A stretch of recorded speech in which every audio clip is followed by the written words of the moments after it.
어플리케이션 개발 시 유의사항으로 프리픽스 아이디 사용하는 방법을 설명을 드리도록 하겠습니다. 자, 여러분들이 기본적으로 넥사크로 플랫폼을 가지고 개발하게 되면 화면단에서 서비스단 데이터를 호출하기 위해서 dis.transaction이라고 하는 메소드를 통해 가지고 서비스를 호출하게 될 겁니다.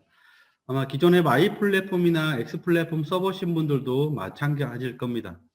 자, 그리고 기본 교육을 배우신 분들도 다 해당 코딩에 익숙해질 거라 보고요.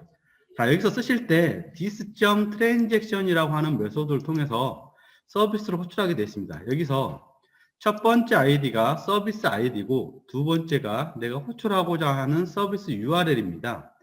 이때 URL을 풀 경로를 사용하지 않고 밑에처럼 SVC URL로 써야 됩니다라고 해서 한 번 정도는 들어보셨을 겁니다. 자, 여기서 위에처럼 풀 경로를 사용하지 않고 왜 SVC URL을 써야 되는지 이유를 설명을 드리겠습니다. 자, 첫 번째는 넥사크로 플랫폼뿐만 아니라 다른 제품도 동일한 화면을 여러 번 호출할 때 빠른 응답을 얻기 위해서 캐시라고 하는 기능을 내부적으로 가지고 있다고 말씀드렸어요. 자, 저희 제품에서 제공하는 캐시 기능을 쓰려고 하면 이 풀 경로로 쓰게 되면 웹브라우저에서 제공하는 캐시 기능을 쓰게 되어 있고요. 밑에처럼 프리픽스를 쓰게 되면 제품에서 제공하는 캐시 기능을 쓸 수가 있습니다. 그게 첫 번째 방법이고요. 또 하나 방법은 의외로 이 서비스 경로가 자주 바뀝니다. 처음에 개발할 때는 http.demo.nexacro.com이었는데 그 서버 주소가 바뀌는 경우가 가끔 발생할 겁니다. 데모였는데 갑자기 이 부분이 빠지고 nexacro.com으로 바뀐다든지 또는 다른 IP 주소로 바뀐다든지 할 때 이 부분을 유연하게 대응하실 수가 있어야 돼요. 만약에 모든 화면 소스에다가 풀 경로로 적게 되면 소스 경로 주소가 바뀌게 되면 어떻게 해요? 이 소스를 도메인 주소를 다 바꿔야 되겠죠. 그렇게 되면 넥사크로 플랫폼은 원본 소스가 바뀌면 뭘 해줘야 됩니까? 제너레이트라고 하는 과정을 거쳐서 자바스크립트로 바꿔줘야 되죠. 그리고 바뀐 자바스크립트를 웹서버에다 올려서 반영을 해줘야 됩니다. 그러면 화면 소스가 많으면 많을수록 모든 소스를 제너레이트 한 다음에 소스를 변경해줘야 되기 때문에 수정해야 될 범위가 상당히 많습니다. 그런데 밑에처럼 프리픽스를 쓰게 되면 이 프리픽스가 정의된 파일은 타입 데피니션이라고 하는 환경 파일 하나만 수정을 해주시면 됩니다. 자, 무슨 얘기냐면 여러분들 툴에 보시게 되면 타입 데피니션에 서비스라고 하는 부분이 있습니다. 이 부분에서 여기 하단에 SVC, JSP의 서비스 경로가 적혀지게 되어 있는데 이 타입 데피니션 파일은 환경 파일이기 때문에 파일 하나로 존재합니다. 이 파일을 수정하게 되면 이 수정된 파일만 서버에다 반영해 주게 되면 모든 화면 소스가 반영이 되는 거죠. 그렇기 때문에 반드시 풀 경로로 쓰는 게 아니라 밑에처럼 써야 됩니다. 자, 예제를 만들어 놨는데요. 예제는 어플리케이션 언더바 트랜잭션이라고 하는 화면 소스를 준비해 놨습니다. 자, 한번 열어보겠습니다. 여기에 어플리케이션 언더바 트랜잭션이라고 하는 화면을 만들어 놨고요. 여기서 조회 버튼을 눌렀을 때, 자, 위에처럼 쓰는 게 아니라 위에처럼 첫 번째 아이디, 두 번째 프리픽스에서 서비스 URL에서 풀 경로 이렇게 쓰는 게 아니라 밑에처럼 써야 된다라는 걸 제가 샘플로 해놨습니다. 만약에 여러분들이 이미 개발되어 있는 소스가 있다고 하면 이 트랜잭션이라고 하는 이 검색으로 한번 소스를 검색을 한번 쭉 해보세요. 혹시나 검색을 했을 때 이러한 풀 경로가 적혀 있다 그러면 프리픽스를 쓸 수 있도록 변경을 해주셔야 됩니다. 많은 분들이 이렇게 쓰는 경우가 많아요. 그렇게 되면 화면 소스를 변경해야 되기 때문에 수정해야 되는 부담이 상당히 큽니다. 자, 다음으로 넘어가겠습니다. 다음은 서비스 호출하는 겁니다. 서비스를 호출할 때 한 번의 서비스로 N개의 데이터셋을 가져와야 된다라고 정하는데요. 자, 이건 무슨 얘기냐면 사원관리 프로그램을 만들어 그저께 수업을 들어보셨던 분이라고만 하면 아시겠지만 여러분들이 코드성 데이터를 가져올 때 폼의 온로드 이벤트에서 서비스를 호출하게 되어 있습니다. 예를 들어서 부속 사원 정보 프로그램 가져오는 거 데이터 셋이 있고, 그 다음에 직위 코드 가져오는 데이터 셋이 있을 때 하나의 서비스에 하나의 데이터 셋을 받아오도록 코딩을 하는 경우가 많습니다. 그런데 공통 코드 같은 경우에는 복잡한 화면을 구성하다 보면 2개만 있는 게 아니라 10개가 있을 수도 있고 10개 더 이상 있을 수가 있어요. 그렇게 되면 하나의 서비스의 데이터셋을 하나만 받아올 수 있도록 코딩을 하게 되면 서비스가 그만큼 많아지겠죠. 자, 서비스 개수가 많아진다고 하는 건 커넥션하는 개수가 커넥션하고 끊고 하는 과정이 추가적으로 발생을 한다는 겁니다. 그래서 위에처럼 작성을 하는 게 아니라 밑에처럼 하나의 서비스의 데이터셋을 여러 개 받아오는 방법으로 구현을 하셔야 됩니다. 이것도 어떻게 보면 성능 향상 쪽에서 해당이 되는 부분일 수가 있는데 반드시 하나의 서비스에 n건의 데이터셋을 받아오도록 구현을 해야 됩니다. 자, 그리고요. 개수 제한은 없습니다. 예. 최대한 받아올 수 있는 방법은 최대한 많이 가져오시는 게 좋습니다. 자, 여기에 어플리케이션 언더바 트랜잭션이라고 하는 부분이 있는데 온노드 이렇게 쓰는 게 아니라 지금 위에 있는 방법 같은 경우에는 이렇게 나눠서 쓴 거예요. 서비스 하나에 데이터셋 하나, 서비스 하나에 데이터셋 하나. 여러분들이 사원관리 프로그램 해보셨다고 하시면 아마 부서 코드와 직위 코드를 가져오는 걸 했었을 거예요. 자, 그래서 하나 1대1로 매치를 했지만 이렇게 하는 게 아니라 밑에처럼 하나의 서비스에 여러 개 데이터셋을 가져올 수 있도록 보통 코드성 데이터를 이렇게 많이 가져옵니다. 자, 여러분들이 다른 사람이 짜놓은 소스를 이상하게 폼이 로딩하는 시점에 로딩하는 게 너무 느리다 하시는 분들이 있어요. 그 부분들의 소스를 보면 대부분 이렇게 짰을 가능성이 높습니다. 복잡한 화면이 로딩할 때 시간이 오래 걸린다? 거의 대부분 이렇게 여러 개의 데이터셋을 받아오는 과정을 트랜잭션이라고 하는 게 여러 번 호출하기 때문에 그래요. 자, HTTP 저희가 통신을 하는데 this.transaction 하게 되면 통신이 개수가 맺어집니다. 저희는 통신을 맺고 데이터 받아오고 통신을 끊고 이 과정을 반복해서 하거든요. 자, 이거 같은 경우는 2번 호출하는 거죠. 연결하고 데이터 받고 끊고 연결하고 데이터 받고 끊고 근데 밑에는 연결하고 데이터를 2개 받고 끊고 하니까 연결하는 시간이 감소가 되는 거죠. 그만큼 빠르다는 겁니다. 반드시 가져올 수 있는 건 한 번의 서비스로 최대한 많이 가져와라. 그 내용이고요. 자, 그리고 밑에 보시게 되면 세 번째 파라미터가 포스트로 데이터를 넘겨주는 겁니다. 즉 변수, 조회 조건을 넘겨주는데 조회 조건은 n개를 넘겨줄 수가 있습니다. n개를 넘겨줄 수가 있는데 데이터와 데이터가 스페이스예요. 변수와 변수 구분은 스페이스인데 변수의 값이 내가 넘기고자 하는 파라미터 값에 스페이스가 들어가 있을 수도 있죠. 자, 그렇게 되면 보통 이렇게 쓸 겁니다. 일동. 자, 이렇게 되면 어떻게 돼요? 중간에 스페이스가 있기 때문에 바1이라고 하는 변수에다가 길동이라고 하는 변수가 또 생기는 거예요. 그러면 뒤에 매칭되는 값이 없기 때문에 오류가 발생할 수 있겠죠.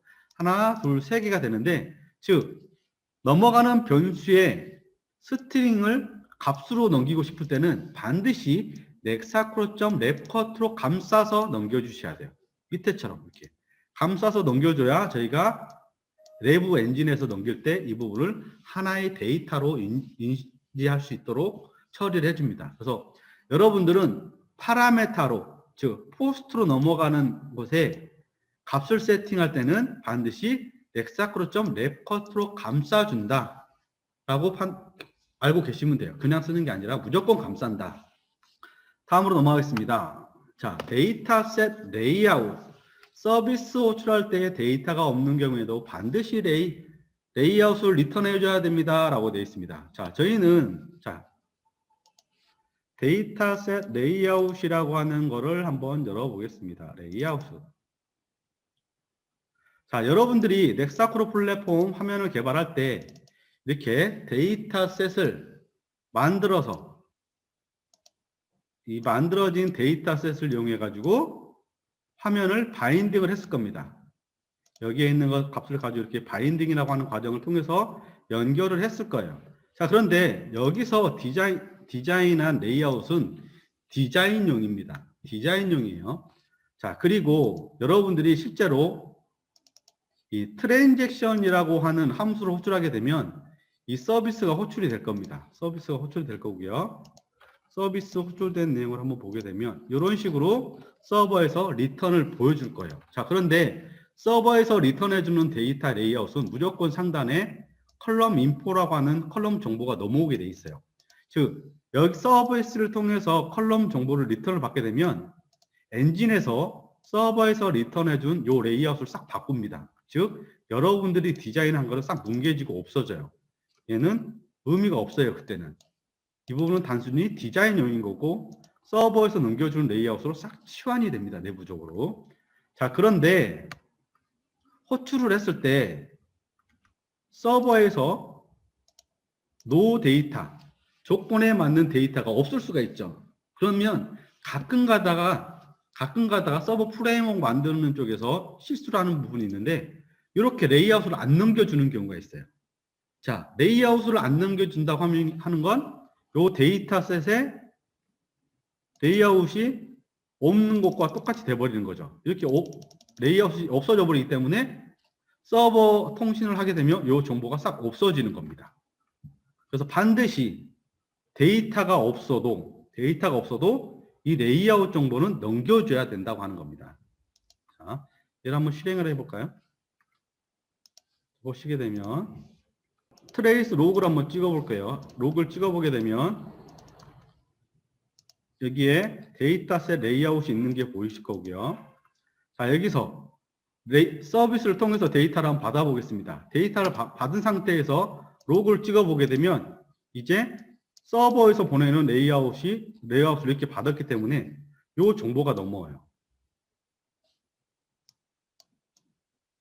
이 정보가 보일 겁니다. 그런데 내가 다시 서비스 호출할 때 데이터가 없는 경우 레이아웃을 넘겨주지 않도록 한번 해본 겁니다. 이 상태에서 로그를 찍게 되면 서버에서 정보를 안 넘겨주기 때문에 이렇게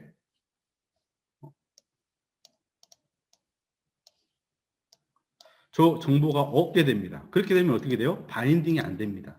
그래서 데이터가 없어도 반드시, 자, 지금 바인딩이 전혀 안 되죠.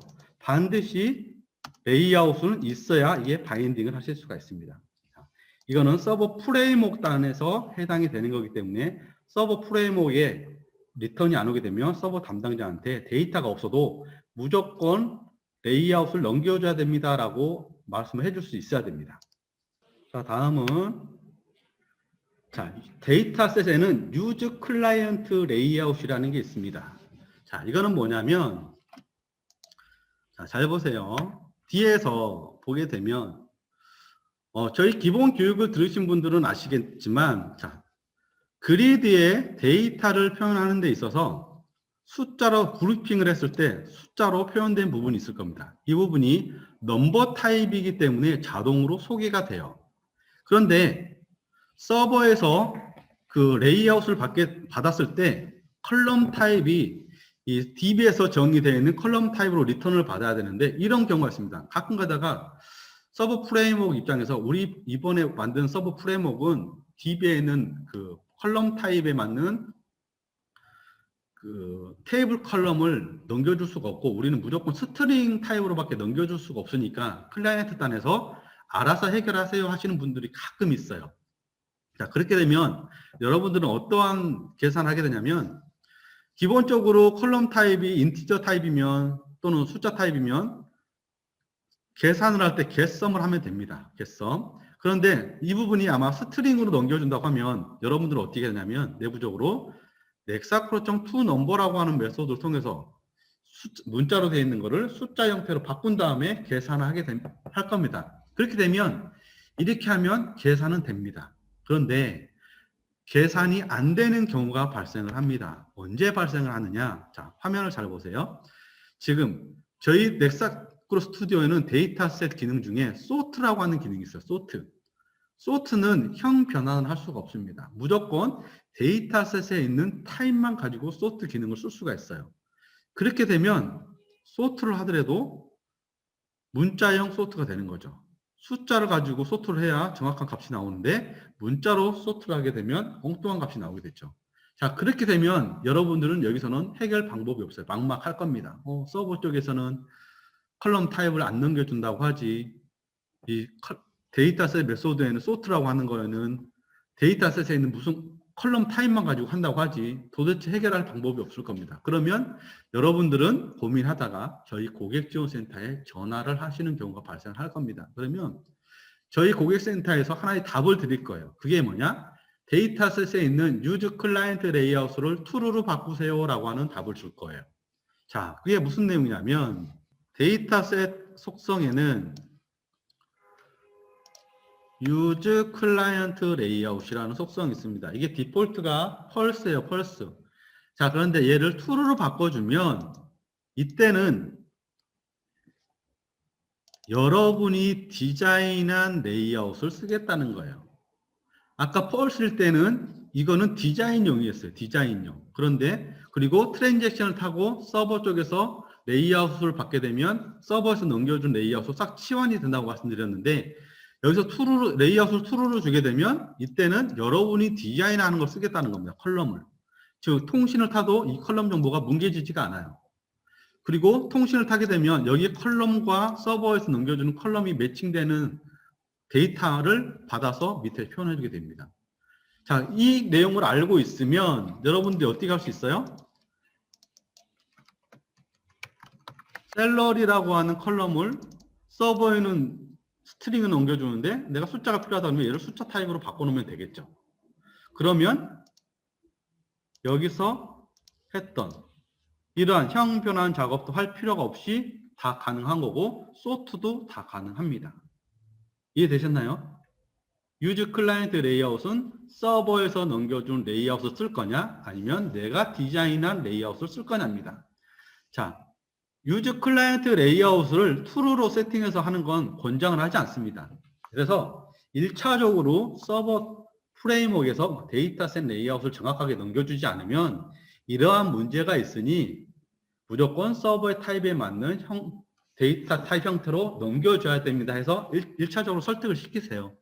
그러면 아마 대부분이 컬럼 타입에 맞는 레이아웃을 바꿔줄 겁니다. 그래도 나는 못하겠다 하시면 대안으로 유즈 클라이언트 레이아웃을 true로 해서 쓰시면 되는 겁니다.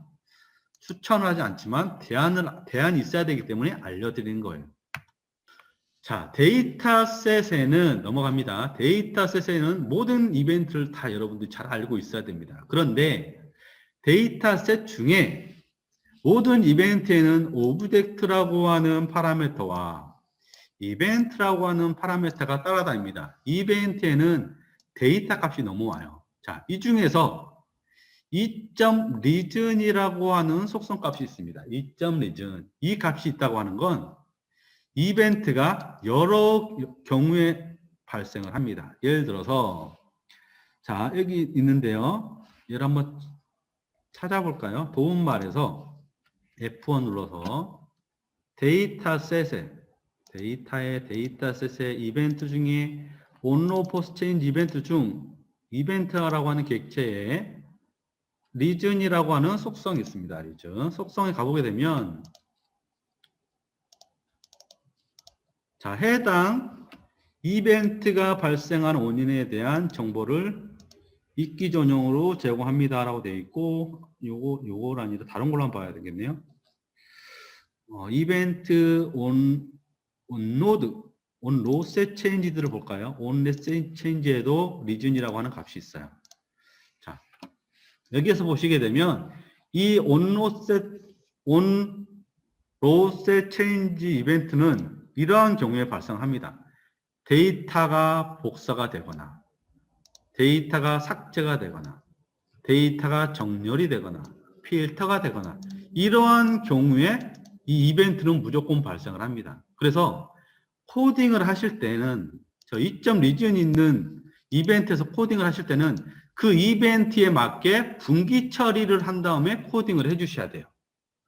많은 분들이 분기 처리를 하지 않고 코딩을 많이 합니다. 자, 예를 들어서 처음에는 사용자 요구사항이 추가라고 하는 기능 추가하는 요구사항만 있었어요. 자, 그렇게 되면 이 이벤트는 한 번만 발생할 거기 때문에 이 로직이 없어도 동작하는 데는 전혀 문제가 없었습니다. 그런데 어느 순간 딜리트라고 하는 요구사항이 추가할 수가 있겠죠. 그렇게 되면 딜리트라고 하는 요구사항을 코딩하러 왔는데 뭔가 추가가 돼 있어요. 근데 여기에 분기가 돼 있어서 코딩 돼 있다고 하면 이거는 어펜드에서 들어가는 기능이다 알 수가 있지만 이 부분이 없는 상태에서 코딩을 하게 되면 이게 어느 이벤트에서 동작하는지 알 수가 없습니다. 그래서 반드시 이점 리전이라고 하는 속성이 있는 이벤트에서는 분기 처리를 하고 코딩을 해주셔야 됩니다. 상당히 중요합니다. 자, 여기도 어플리케이션의 이벤트에 샘플을 만들어 놨습니다. 여기서 찍어놨으니까 요 로직을 한번 태워보시면 될 것 같아요. 자, 다음은 저희 넥사크로 플랫폼을 가지고 어떻게 하면 코딩을 좀 잘할 수 있을까 한번 고민을 해봤어요.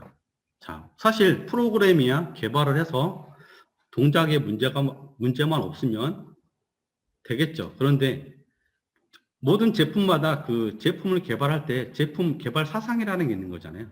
그 제품 개발 사상을 알고 코딩을 하게 되면 좀 더 고퀄리티의 스크립트 코딩을 만들 수가 있습니다. 그래서 저희 제품을 가지고 코딩을 할 때 코딩을 잘하는 방법을 설명을 드리겠습니다. 첫 번째는 바인딩으로 푸는 거예요. 바인딩. 저희 기본 교육을 받으셨다고 하면 사원관리 프로그램을 만들 때 코딩을 전혀 한 줄도 안 했을 겁니다. 데이터를 가져오는 부분만 코딩을 했지 데이터를 가져와서 컴포넌트에다 연결할 때는 전혀 스크립트를 쓰지 않았고 마우스 드래그 드롭 해가지고 바인딩하는 기능을 통해서 썼을 겁니다. 자, 1차적으로 바인딩으로 푸세요. 바인딩. 두 번째는 자, 이제 이 바인딩으로 풀었으니까 나머지 기능들은 이벤트를 걸 때 컴포넌트 입장에서 코딩을 할 겁니다. 자, 제가 문제를 한번 내볼게요. 자, 무슨 문제냐면 어플리케이션에서 스탠다드라고 하는 화면을 열겠습니다. 자, 해당 화면을 열어서 자, 화면을 열었고요. 오른쪽에는 사원관리 프로그램 목록이 떴고요. 밑에는 위에서 선택한 컬럼을 바인딩해서 표현을 했습니다. 자, 제가 문제를 내겠습니다. 왼쪽에 그리드가 있습니다. 그리드가 표현했고요. 여기에는 부서 정보가 나와요. 자, 부서를 클릭했을 때, 즉 부서를 선택했을 때 그 부서에 해당되는 값만 오른쪽에 사원 정보를 표현해 주도록 문제를 제가 낼 겁니다. 자, 그러면 여러분들은 이쪽에서 이벤트를 잡아야 되겠죠. 이벤트를 잡아서 이벤트 잡은 쪽에서 오른쪽에 이 부서에 해당되는 사원만 표시될 수 있도록 필터 기능을 쓸 겁니다. 자, 문제를 낼게요. 자, 왼쪽에 그리드를 이용해서 코딩을 할 겁니다. 즉, 부서 정보가 바뀌면 오른쪽에 데이터가 바뀔 수 있도록 이벤트를 잡아야 되는데 어느 이벤트에서 잡을까요? 맞히신 분 한번 맞춰보도록 하겠습니다. 자, 시간 관계상 진행해 보도록 할게요. 자, 한 분은 그리드일 거라고 말씀 주셨고요. 한 번은 온체인지 이벤트라고 말씀 주셨는데 저 온체인지는 데이터셋에 있는 온체인지 이벤트일 겁니다. 자, 한번 볼게요. 많은 분들이 그리드의 온셀 클릭 이벤트에서 이벤트를 겁니다. 자, 볼게요. 그리드에 클릭을 하고 이벤트 중에 온셀 클릭 이벤트에서 이벤트를 겁니다. 자, 그리고 여기에다가 필터를 하도록 로직을 제가 미리 넣어놨어요. 한번 해볼게요. 자, 그리고 실행을 합니다. 자, 그리드에 온셀 클릭 이벤트를 하면 클릭이 돼서 오른쪽에 잘 표현이 되고 있습니다. 자, 제대로 코딩이 끝났을까요? 자, 이 코딩은 문제가 있습니다. 지금 제가 온셀 클릭 이벤트라고 하는 쪽에다가 이벤트를 걸어서 로직을 처리해놨어요. 자, 이 방법은 누가 사용하느냐에 따라서 정상적으로 동작할 수도 있고 또는 오류가 발생할 수도 있습니다. 자, 오류가 발생하는 케이스를 한번 맞춰보시기 바랍니다. 그리드의 온셀 클릭이라고 하는 이벤트를 통해서 제가 지금 걸었어요. 많은 분들이 여기다 걸어서 코딩을 할 겁니다. 자, 그런데 이거는 잘된 코딩일 수도 있고 오류가 나는 코딩일 수가 있어요. 자, 잘 보시면 저는 지금 또는 여러분들은 마우스를 가지고 테스트를 할 겁니다. 제가 지금 마우스를 가지고 진행을 하고 있어요. 자, 온셀 클릭 이벤트라고 하는 거는 마우스로 클릭했을 때 발생하는 이벤트예요. 자, 그런데 자, 그러면 방향키로 한번 이동한다고 생각을 해보실게요. 자, 방향키로 이동을 지금 하고 있습니다. 온셀 클릭 이벤트가 발생을 하지 않죠. 즉, 마우스로 쓰는 사람은 정상적으로 이용이 가능할 거고요. 키보드 방향키로 이동하는 사람은 정상적으로 사용할 수가 없습니다. 무슨 얘기인지 이해가 되셨나요? 자, 요즘에는 장애인분들도 일반 프로그램을 쓰는데 문제가 없어야 된다. 이게 장애인 차별법인가가 있죠. 그래서 여러분들이 앞으로는 마우스로 쓰는 것만 코딩을 하시면 되는 게 아니라 방향키로 이동했을 때, 즉 키보드로 사용하는 분들도 전혀 사용하는데 문제가 없어야 되기 때문에 한 번 더 고민을 하셔야 돼요. 자, 그러면 여러분들은 방향키로 이동했을 때도 동작을 해야 되기 때문에 이벤트를 찾아야 되겠죠. 자, 그때 찾는 게 부속 코드니까 on row post change 이벤트에다가 걸 겁니다. 자, 여기에서 제가 코딩 해놓은 걸 주석을 풀어 보겠습니다. 이 상태에서 주석을 풀고 똑같은 로직이 들어간 거예요. 실행을 한번 해보겠습니다. 자, 이번에는 마우스로 이동했을 때도 동작을 하고 있고요. 방향키로 이동을 해도 동작을 하고 있습니다. 자, 지금은 잘된 코딩일까요? 자, 이제 두 가지 방법 다 코딩이 되고 있어요. 자, 이건 완벽하게 완성이 된 코딩일까요?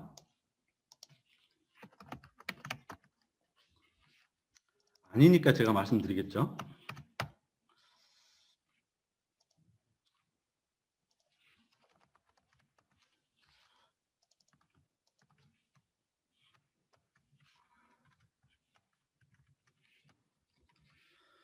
잘 보시면 자, 이게 사용하는 방법에 따라 어떤 사람은 이벤트가 두 번을 발생할 거고요. 어떤 사람은 이벤트가 한 번만 발생할 겁니다. 예를 들어서 마우스로 쓰는 사람은 온셀 클릭 이벤트도 발생을 하고 데이터셋의 온로우 포스 체인지도 이벤트가 발생을 합니다. 즉 화면은 정상적으로 보이는 것 같지만 이벤트가 두 번 발생을 한 거예요. 자, 키보드로 쓰는 사람은 자, 옮겼죠. 자, 이번에 지워보겠습니다. 이번에는 화면에도 정상적으로 발생했지만 그 로그를 찍어보게 되면 on row post change 이벤트만 발생했습니다. 즉 한 번만 발생을 했죠. 즉 이 on row set on 데이터셋에 on row post change만 있어도 on cell click 이벤트는 필요가 없는 코딩입니다. 즉 이 on cell click 이벤트로 해결이 안 돼서 추가적으로 on row set change 이벤트를 찾아서 추가적인 코딩을 할 텐데 반드시 이 부분을 지워주셔야 돼요. 지워줘야 이벤트가 키보드로 쓰는 사람이거든 마우스로 쓰는 사람이거든 한 번만 이벤트로 동작을 합니다. 지금은 로우만 바꾸는 거기 때문에 크게 문제가 되지 않는데 만약에 저기에 수식이 들어가는 로직이 들어갔다고 하면 어떤 사람은 더블이 될 수가 있어요. 반드시 이벤트를 잡을 때 데이터셋부터 잡아주셔야 됩니다. 그래서 여러분들이 이벤트 코딩을 하실 때는요, 반드시 데이터셋을 먼저 잡아주셔야 돼요. 즉, 바인딩으로 풀고 두 번째는 이벤트를 걸어야 되는데 데이터셋에 있는 이벤트로 한번 찾아보시고 데이터셋에 이벤트가 없다 그러면 각각의 컴포넌트의 이벤트를 찾는 거예요. 거꾸로 바인딩하고 각각의 컴포넌트의 이벤트로 처리를 하고 해결이 안 돼서 데이터셋을 찾게 되면 이중 코딩이 될 수 있어요. 이걸 이중 코딩을 하다가 원인을 찾아서 데이터셋으로 해결했으면 컴포넌트에 있는 기능을 지워줘야 되는데 지워주는 거를 많이 놓치는 분들이 있어요. 그래서 항상 순서를 바인딩, 데이터셋, 이벤트, 그리고 각각의 컴포넌트 형태로 순서를 잡아줘야 코딩량을 줄일 수도 있고 2번, 3번 발송할 수 있는 오류를 줄일 수가 있습니다. 이해되셨어요? 자, 다음 넘어가겠습니다. 다음은 JS 독이라고 하는 유틸리티를 하나 설명을 좀 드리고 이번 시간 마무리가 되지 않을까 싶습니다. 화요일하고 수요일에 기본 교육 들어보신 분들 중에 이런 질문이 있었어요. 스크립트 작성한 거를 독 파일로 만들어낼 수 있습니까? 라고 하는 질문이 있었습니다. 그래서 제가 JS 독이라고 하는 유틸리티를 이용하면 만들어낼 수 있습니다. 라고 말씀드렸는데 그거를 제가 소개를 시켜 드리겠습니다. 여러분들이 그 스크립트를 코딩하다 보면 자주 사용하는 그 함수들을 라이브러리로 빼가지고 쓰는 경우가 있습니다. 즉 이렇게 자바스크립트 이렇게 쭉 빼서 쓸 겁니다. 자, 그러면 나중에 프로젝트가 어느 정도 완성이 되면 이러한 함수들을 문서화해 주세요 하는 경우가 있어요. 자, 그런데 이때 여러분들이 코딩을 할 때 상단에다가 이게 이제 JS 독 형태에 맞게 주석을 처리해 준 겁니다. 이런 식으로 JS 독이라고 하는 유틸리티에서 제공하는 포맷대로 이렇게 주석을 달게 되면 다 끝난 다음에 별도로 문서를 만들 필요가 없어요. 이거를 자동으로 독 파일로 만들어낼 수가 있습니다. 그걸 한번 보여드릴게요. 여러분들 바탕화면 교육 자료에 보시게 되면 여기에 교육 준비 자료라고 있을 겁니다. 교육 준비 자료. 그 안에 보시게 되면 JS 독이라고 하는 폴더가 있습니다. 자, 이게 기본 실행 파일이에요. 여기에는 JS 독에서 필요한 파일도 다 복사를 해놨고요. 그 다음에 제가 준비해 놓은 건 뭐냐면 JS 파일 쪽에 여러분들이 만들게 될 JS 파일들 있죠. 넥사프로 플랫폼에서 만들어 놓은 공통 파일들을 여기다 다 넣어놨어요. 다 넣어놨고요. 위에 보시게 되면 여기에 배치 파일을 하나 만들어 놨습니다. 배치 파일. 배치 파일은 이렇게 한번 열어볼까요? 배치 파일을 열어보게 되면 이러한 형태로 세팅이 되어 있습니다. 자, 여기에 java.exe 여기에 JDK가 세팅이 되어 있어야 돼요. 이 명령을 쏙 써놓고요. JS론까지 써놓고 여기에서 정의되어 있는 JS 파일을 이렇게 하나, 둘, 세 개 파일을 세팅을 해놓습니다. 그리고 이 배치 파일을 돌리게 되면 무슨 결과가 떨어지느냐? 여기에 심볼스에 여기 보게 되면 뭐 HTML 파일들이 있죠. 이게 지금 이걸 한번 지워 볼게요. 이걸 지우고 한번 제가 결과 나오는 걸 한번 보겠습니다.